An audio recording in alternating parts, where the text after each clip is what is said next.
نحمده ونصلي ونسلم على رسوله الكريم أما بعد فأعوذ بالله من الشيطان الرجيم بسم الله الرحمن الرحيم كل نفس ذائقة الموت وإنما توفون أجوركم يوم القيامة فمن زحزح عن النار وأدخل الجنة فقد فاز وما الحياة الدنيا إلا متاع الغرور صدق الله العظيم. محترم معزز و مکرم سامعین، اگر ہم میں سے کوئی ہزاروں سال تک بھی زندہ رہے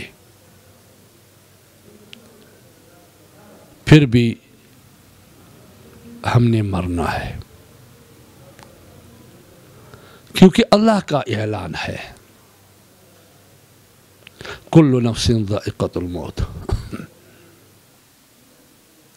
یعنی ہر مخلوق جان نے مرگ کا مزہ چکھنا ہے، موت کا مزہ چکھنا ہے، یعنی ہر ایک جاندار چیز مرے گا۔ جب ہم نے مرنا ہے، ایک دن خام خواہ مرنا ہے، تو اب ہمیں دیکھنا چاہیے کہ کیا ہم نے اس مرگ کے لیے تیاری کی ہے کہ نہیں۔ اگر موت کے لیے ہم نے تیاری نہیں کی تو آج ہی سے ہمیں تیاری کرنی چاہیے، اور اگر موت کے لیے تیاری کی ہے تو پھر تو ٹھیک ہے، لیکن حقیقت یہ ہے کہ ہم نے تیاری نہیں کی۔ موت کے وقت ہم پھر پچھتائیں گے۔ ہارون الرشید بادشاہ گزرا ہے، بہت بڑا بادشاہ گزرا ہے، اور وہ نیک آدمی اور علماء دین کے ساتھ بہت ہی محبت رکھتے تھے۔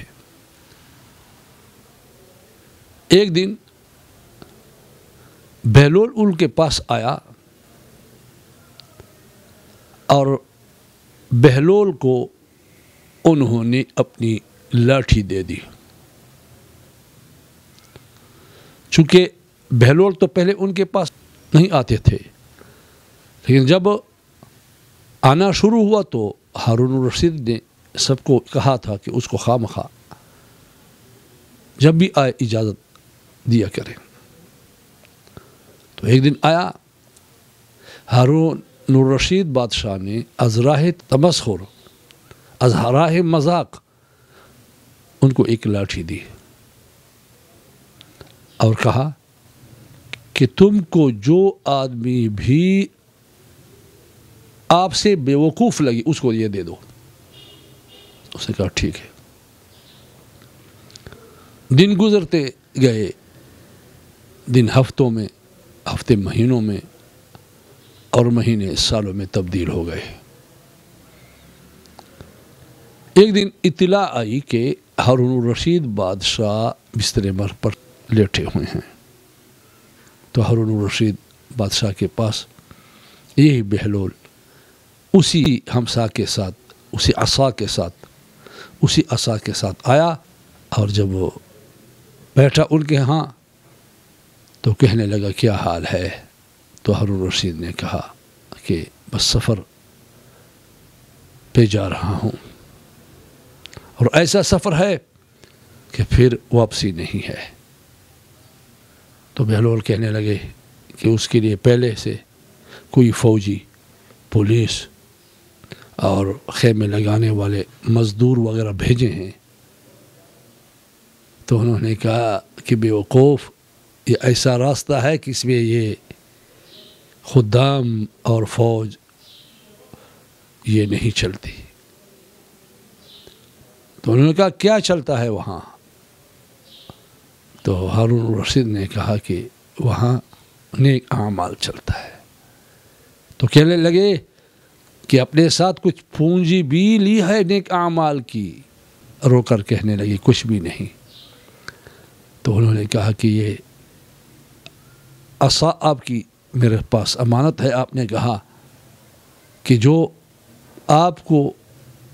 آپ سے زیادہ بیوقوف لگے تو یہ اس کو دے دو۔ دیکھیں، آپ 2-3 دن کے لیے کہیں سفر پر جاتے تھے تو پہلے ہی سے فوج وغیرہ بھیجتے تھے، اور جو کھانے وغیرہ کی ضروریات کی اشیاء تھی وہ پہلے ہی سے بھیج دیتے تھے۔ لیکن اس ساری زندگی جو کہ بالکل بھی ختم ہونے والی نہیں ہے، اس کے لیے آپ نے کچھ بھی نہیں بھیجا، تو معلوم ہوتا ہے کہ آپ سے زیادہ بیوقوف کوئی اور نہیں ہے۔ تو ہارون رشید نے روتے ہوئے اس عصا کو قبول کیا اور لے لیا۔ میرے محترم بھائیو اور دوستو، اگر ہم اس دنیا میں چند روزہ زندگی کے لیے بچپن ہی سے لگے ہوئے ہیں، اسکول جاتے ہیں، وہاں پڑھ کر پھر ٹیوشن میں جاتے ہیں، وہاں سے آ کر پھر گھر میں کام کرتے ہیں، اور پھر کئی سال تک ہم تعلیم کر کے اپنی نوجوانی بھی بعض اوقات اسی تعلیم حاصل کرنے میں لگا دیتے ہیں۔ بمشکل کوئی جاب ملتا ہے اور اس جاب میں پھر محنت کرنا پڑتا ہے، اور پھر کچھ نہ کچھ روزی ہمیں ملتی ہے۔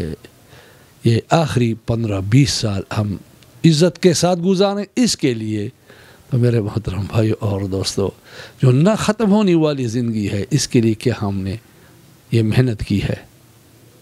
آؤ اپنے گریبان میں جھانکیں اور اپنے اعمال کا ہم محاسبہ کریں، موت کو یاد کریں۔